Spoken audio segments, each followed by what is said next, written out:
क्या आप मूवी को लाइक कर सकते हैं? मूवी के स्टार्ट में हमें एक ब्रिटिश ऑफिसर दिखाया जाता है जो कि हिरन का शिकार करने के मुकाबले में था। इस ऑफिसर का नाम पर्सी था और ये मुकाबला कोई आम मुकाबला नहीं था, बल्कि वहाँ पर किसी किंग के आने पर यह मुकाबला रखा गया था। अब पर्सी ने उस हिरन का शिकार कर लिया था और वो मुकाबला जीत जाता है। इस मुकाबले के बाद बहुत बड़ी पार्टी होने वाली थी।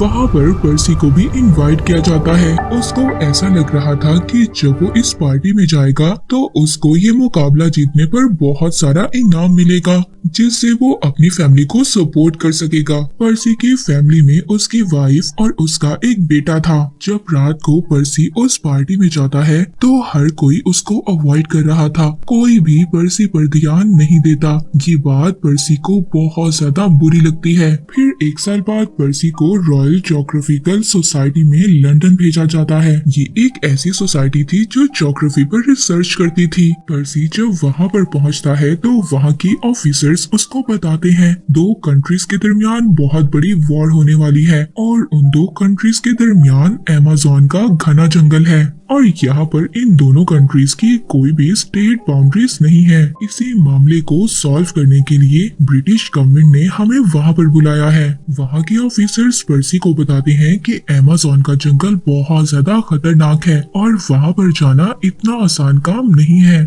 वहाँ पर बहुत घने दरख्त हैं, यहाँ तक कि सूरज की किरणें भी वहाँ तक नहीं पहुँच पाती और अगर तुम ये काम कर कर वापिस आ जाओगे तो तुम्हें बहुत सारे इनामात मिलेंगे। अब पर्सी अपनी फैमिली के लिए ये डिसाइड करता है कि वो अमेज़न के जंगलों में जाएगा। वो अपनी वाइफ और अपने बेटे को छोड़कर जंगलों में निकल जाता है। अब पर्सी ने अपना सफर स्टार्ट कर दिया था। जब वो शिप में जा रहा था तो वहाँ पर उसको हेनरी नाम का एक आदमी मिलता है। ये आदमी अमेज़न के जंगलों के बारे में सब कुछ जानता था। वो आदमी पर्सी से कहता है कि मैं भी तुम्हारे साथ जाना चाहता हूँ, मैं भी तुम्हारे साथ इस मिशन को कंप्लीट करना चाहता हूँ। पर्सी इस बात के लिए मान जाता है। जब ये दोनों अमेज़न के जंगल में एंटर होते हैं, जैसे जैसे ये आगे जाते हैं इनकी मुश्किलात बढ़ रही थी क्योंकि इस जंगल में बहुत सारे खतरनाक और जहरीले जानवर थे। इसके बाद ये दोनों वही जंगल में एक कबीले तक पहुँचते हैं। इस कबीले का लीडर वहाँ पर बिजनेस करता था। इसके वहाँ पर रबर के प्लांट्स थे और इस कबीले के लीडर ने सब लोगों को अपना गुलाम बनाया हुआ था। पर्सी वहाँ पर उसको अपने आने का मकसद बताता है। पर्सी उस लीडर को बताता है कि मैं अपना मिशन कंप्लीट करना चाहता हूँ और मैं तुम्हारे से मदद चाहता हूँ। तुम मुझे एक आदमी दो जो मुझे गाइड कर सके और मुझे कुछ सामान की भी जरूरत है। अब वो लीडर पर्सी को अपने कुछ आदमी, एक बोट और 2 घोड़े देता है और साथ ही साथ कुछ खाने का सामान भी। अब ये लोग एक दरिया को पार करते हैं, मगर दरिया का सफर इतना आसान नहीं था।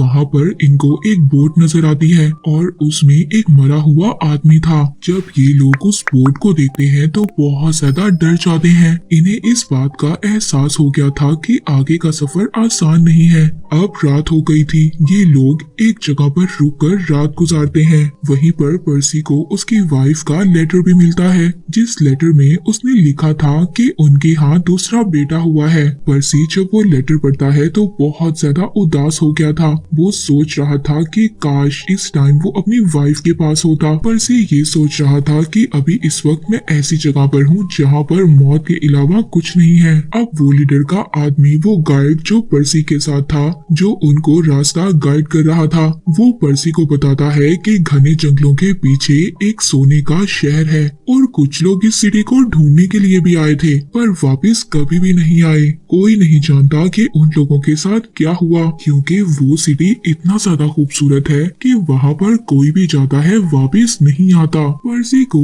उस गाइड की बातों पर बिल्कुल भी बिलीव नहीं हो रहा था। वो उसकी बातें सुनकर इग्नोर कर देता है। इसी तरह वो अपना सफर जारी रखते हैं। अब उन लोगों के पास खाने का सामान भी खत्म हो रहा था। एक साथी की हालत तो बहुत ज्यादा खराब हो गई थी और जो बाकी साथी थे जो बचा हुआ खाना था उसके पीछे लड़ रहे थे।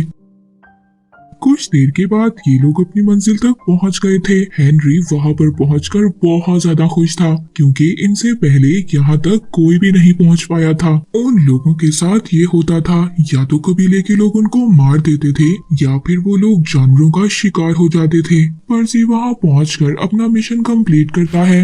वो सब एरिया की मेजरमेंट लेता है। जब वो ये सब कुछ कर रहा था तो वहाँ पर उसको कुछ स्टैचूज नजर आते हैं और वहाँ पर उसको कुछ बर्तन भी मिलते हैं जो कि स्टोन से बने हुए थे। ये सब देखकर पर्सी को शायद थोड़ा थोड़ा यकीन हो रहा था कि गोल्ड सिटी वाली कहानी शायद सच हो। पर्सी ने अपना काम कंप्लीट कर लिया था और वो दोबारा से अपने सिटी में आ जाता है। पर्सी के इस मिशन को कंप्लीट करने की खुशी में वहाँ पर एक पार्टी रखी गई थी। पर्सी अब उस पार्टी में एक बायोलॉजिस्ट से मिलता है। वो पर्सी के काम में बहुत ज्यादा इंटरेस्ट ले रहा था। पर्सी के इस मिशन के बारे में एक बहुत बड़ी कॉन्फ्रेंस रखी जाती है। उस कॉन्फ्रेंस में बहुत सारे रिपोर्टर्स और बहुत सारे फेमस लोग थे जो पर्सी से वहाँ पर मिलने आए थे। पर्सी वहाँ पर उन लोगों को अपनी जर्नी का बताता है। वो ये भी बताता है कि मुझे वहाँ पर जाकर पता चला कि एक गोल्ड सिटी है और मैं अब उस गोल्ड सिटी को ढूंढना चाहता हूँ। वो एक ऐसा सिटी है जो आज से 500 साल पहले गायब हो गया था।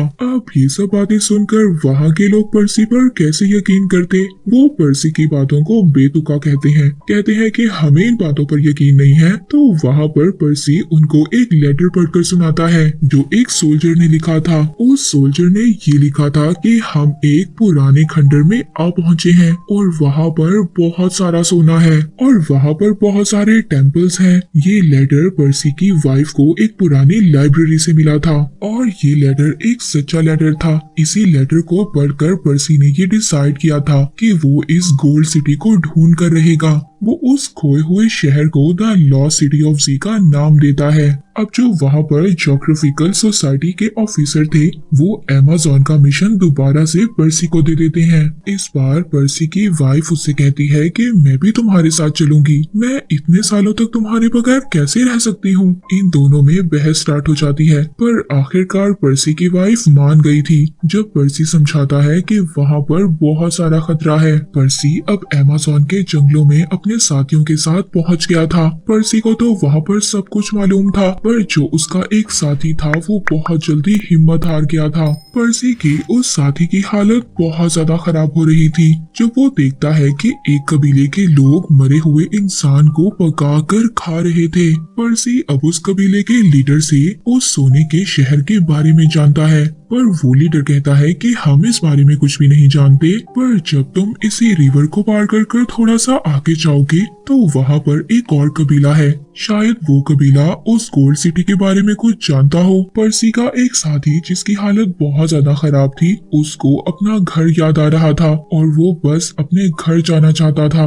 ये लोग दोबारा से अपना सफर स्टार्ट करते हैं। पर्सी के उस साथी की हालत बहुत ज्यादा खराब थी, उसकी टांग पर भी चोट लग जाती है। वो पर्सी से रो रो कर यही कह रहा था कि मैं यहाँ पर मर जाऊंगा। पर्सी को उस पर बहुत ज्यादा गुस्सा आ रहा था। पर्सी उसको अपना एक घोड़ा और कुछ खाने का सामान देकर वापस भेज देता है। इसी तरह बहुत दिन गुजर जाते हैं। अब पर्सी के पास भी खाने का सामान कम पड़ रहा था। फिर आखिरकार वो एक जगह पर पहुँचते हैं जहाँ पर पर्सी को बहुत सारी अजीब चीजें नजर आती हैं, मगर आसपास कुछ भी नहीं था और आगे जाने का रास्ता भी बंद था। पर्सी और उसका साथी बहुत ज्यादा दुखी हो जाते हैं। पर्सी ये सोच रहा था कि इतना ज्यादा आगे आने के बाद मैं ऐसे ही खाली हाथ लौट रहा हूँ। ये बात उसको बहुत ज्यादा दुखी कर देती है, पर अब वो वापस अपने सिटी में आ गया था। पर्सी वापस से अपनी फैमिली के पास आकर बहुत ज्यादा खुश होता है। दोबारा से पर्सी को ज्योग्राफिकल सोसाइटी में बुलाया जाता है।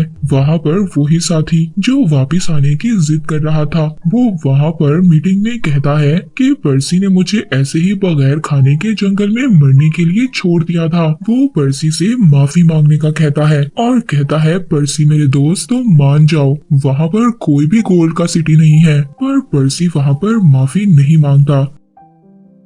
वो उस सोसाइटी को रिजाइन दे देता है और दोबारा से आर्मी ज्वाइन कर लेता है। अब जब पर्सी ने आर्मी को ज्वाइन कर लिया था तो साथ ही वॉर छिड़ जाती है। उसी वॉर के दौरान पर्सी एक लेडी से मिलता है जो फ्यूचर बताती थी। वो लेडी बताती है कि तुम किसी चीज को ढूंढना चाहते हो और तुम जानते हो तुम अपनी मंजिल के बहुत ज्यादा करीब हो। अगर तुमने ऐसे ही अपनी तलाश को जारी रखा तो वो चीज तुम्हें जरूर मिलेगी। अब पर्सी को दोबारा से उस लॉस्ट सिटी को ढूंढने का जुनून पैदा होता है, पर उसी वॉर के दौरान एक जहरीली गैस से पर्सी ब्लाइंड हो जाता है और आर्मी वाले भी अब पर्सी को बहुत बड़ा प्रमोशन देते हैं। पर्सी की वाइफ उसका बहुत ज्यादा ख्याल रखती है और पर्सी भी ठीक हो गया था। जो पर्सी का बेटा था जो हमेशा उससे इस बात पर नाराज रहा करता था कि उसके फादर ने अपनी फैमिली का कभी भी ख्याल नहीं रखा, उनको हमेशा अकेला छोड़ दिया अपने काम की वजह से। पर अब वो भी अपने फादर की हालत को देखकर उनसे माफी मांगता है और दोनों के दरमियान में सब कुछ ठीक हो जाता है। पर्सी आर्मी से रिटायरमेंट लेकर कंट्री साइड पर अपनी फैमिली के साथ रहने लगा था। पर्सी की इस बात ने कि एक गोल्ड का सिटी है, हर जगह पर्सी की ये बात फेमस हो गई थी और अमेरिका के लोग तो खास तौर पर अपनी आर्मी और एयरक्राफ्ट लेकर वहां पर पहुंच भी गए थे। अब दोबारा से एक और कंपनी पर्सी को ये ऑफर करती है। वो पर्सी को यही मिशन देती है और ज्योग्राफी सोसाइटी के लोग भी अब पर्सी के साथ थे। बाद में पर्सी को पता चलता है कि उस कंपनी को उसके बेटे ने ही इन्फॉर्म किया था। पर्सी अपने बेटे से जब मिलने जाता है तो वहाँ पर उसको वो एक कबीले का दिया हुआ नेकलेस देता है। पर्सी का बेटा ये डिसाइड करता है कि इस बार वो अपने फादर को अकेला जाने नहीं देगा, वो भी अपने फादर के साथ जाने का डिसाइड कर लेता है। पर्सी का बेटा अपनी मदर को इस बात के लिए कन्विंस करता है और वो मान भी जाती है। पर्सी जब अपने मिशन पर जा रहा था तो वो जाने से पहले उस कंपनी के ऑनर को एक कंपास दिखाता है। वो उनको कहता है कि अगर मुझे लॉस्ट सिटी मिल गया तो ये कंपास मैं आप तक वापस पहुंचाऊंगा और अगर आपको ये कंपास मिल गया तो आप इस बात को समझ जाना कि मुझे वो लॉस्ट सिटी मिल गया है। पर्सी 3 साल तक लगातार अपने बेटे के साथ सफर करता है। तभी एक दिन अमेज़न के जंगलों में कबीले के लोग उन पर अटैक कर देते हैं। इसी दौरान पर्सी ने अपनी वाइफ को लेटर भी लिखा था कि वो बिल्कुल ठीक है। फिर दोबारा से पर्सी और उसके बेटे को एक और कबीले के लोग घेर लेते हैं और वो कबीले के लोग उनको पकड़कर अपने लीडर के पास ले जाते हैं। वहाँ पर पर्सी उस कबीले के लीडर को अपने बारे में सब कुछ बताता है। जब रात होती है तो रात को वो कबीला उन दोनों को एक जगह पर ले जाता है और वहाँ पर ले जाकर उनको कुछ पिलाते हैं। उस ड्रिंक को पीने के बाद उन दोनों को ऐसा लग रहा था कि वो दोनों मर जाएंगे, पर पर्सी बहुत सुकून में था।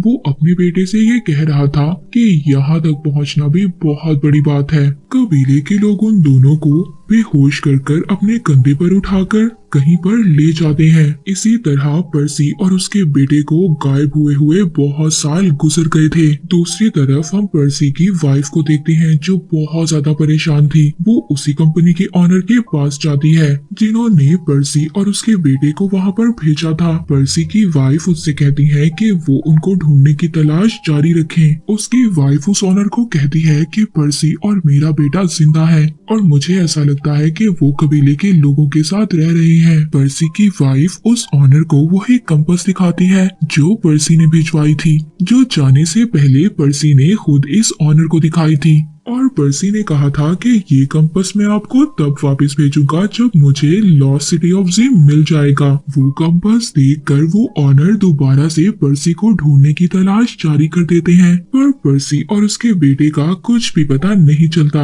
और ये बात एक मिस्ट्री बनकर रह गई थी। जैसे उस गाइड ने पर्सी को बताया था, जो भी उस सिटी तक पहुंचा नहीं पता कि वो कहां पर गया, वो जिंदा भी है या मर गया। बहुत ज्यादा ढूंढने के बाद पर्सी और उसका बेटा नहीं मिला था और ये एक मिस्ट्री बनकर रह गई थी और इसी मिस्ट्री के साथ ये मूवी यहीं पर एंड हो जाती है। Thank you for watching.